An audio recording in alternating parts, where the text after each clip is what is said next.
Welcome back to Buy or Buy. Today we're looking at the 2011 to 2014 Cadillac CTS Coupe, and this is the two-door, not the sedan.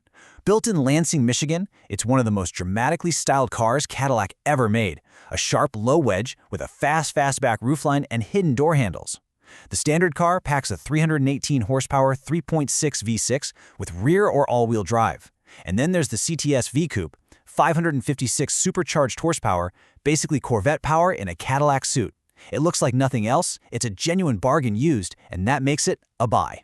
An angular American knockout, 318 horsepower of style, or a 556 horsepower supercharged CTS-V that hunts BMW M3s for a fraction of the price. This one's a buy. So here's the roadmap for today's explainer. We're going to cover 1. Who and cross-shop, 2. The gems, 3. The issues, and 4. The verdict, the final call. Section 1. Who and cross-shop. You see, the CTS Coupe sits right in the crosshairs of German heavyweights. We're talking the BMW 3 Series Coupe and M3, the Mercedes C-Class Coupe and C63 AMG, plus the Audi A5 and RS5. It was literally engineered to fight them head-to-head, but because of its utterly unique styling and used pricing, it also attracts folks cross-shopping the Infiniti G37 Coupe, the sensible Toyota Solara, and get this, even exotics at the far end of the spectrum, like the Ferrari 456. So who is actually buying this thing? Well, the profile is super specific. This is for fans who want a head-turning rear-drive coupe with absolutely undeniable street presence. It appeals directly to American performance lovers and design enthusiasts who just fell in love with Cadillac's sharp creases. And for the heavy hitters, it heavily targets CTS-V bargain hunters chasing supercharged thrills. Bottom line, if you want undeniable presence and supercharged thrills without the German coupe tax, this specific two-door profile is hunting for you. Section 2. The gems. Okay, let's talk powertrains. The crucial detail here is year disambiguation. The 2011 model launched with the LLT engine, but 2012 brought the vastly improved and lighter LFX V6. Both push about 318 horsepower through a 6-speed automatic transmission, sending power to either the rear wheels or an available all-wheel drive system. It delivers really strong, smooth power for a daily driver. But then, there's the flagship. The Corvette-derived 6.2-liter LSA supercharged V8. This absolute monster delivers a staggering 556 horsepower and 551 pound-feet of torque. And you could pair this with a heavy-duty 6-speed automatic, or, if you're feeling adventurous, row your own gears with a Tremec 6-speed manual. Underneath that dramatic skin built in Lansing, Michigan, you'll find a seriously capable chassis.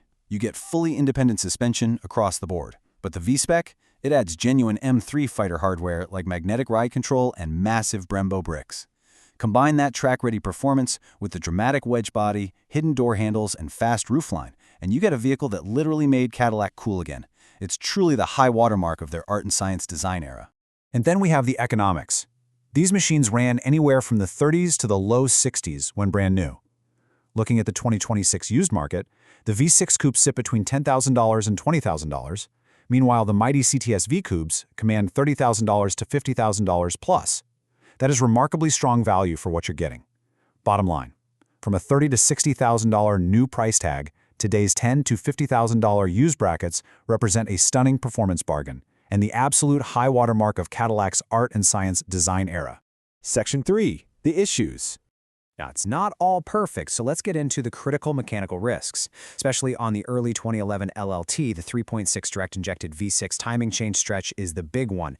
Chain wear is a known, documented concern here.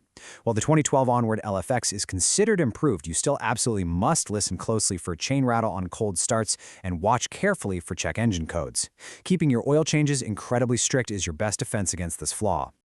Moving on to moderate issues, the direct injection system demands periodic walnut blasting. Why? Because fuel never washes over the intake valves, making carbon buildup over the miles inevitable. You'll also want to watch out for high-pressure fuel pump and water pump wear. On the tech side, be ready for occasional infotainment, Bluetooth, and electrical glitches, which surprisingly became more common on the 2014 cars.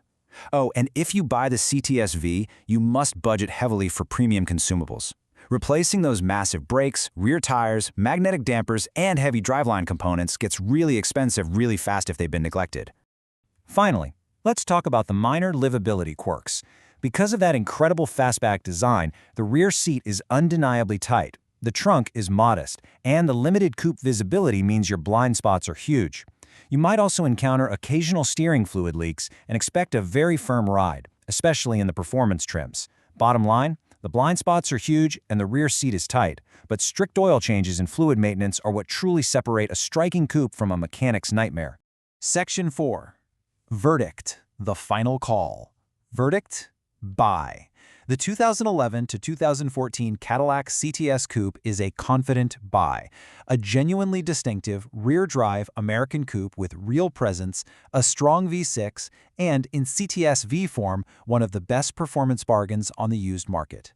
So here's the game plan. Buy a 2012 or later car with the improved LFX V6 or a well-documented CTS-V with full service records. Do that, and the main worry, the 3.6's timing chain, is largely behind you. And hey, maybe stretch for the 556 horsepower CTS-V Coupe if you want those supercharged thrills. Just make sure you budget for its premium consumables. Bottom line, buy a neglected, no-records 2011 LLT car with a chain rattle, or any CTS-V that's been abused or modified without documentation. But keep the oil fresh, confirm the carbon and water pump history, and you've got a striking coupe that still turns heads wherever it goes. Cross-shop the German coupes it was built to fight, or even the easygoing Toyota Solara in this very batch. So what do you say? Are you ready to park this American knockout in your driveway?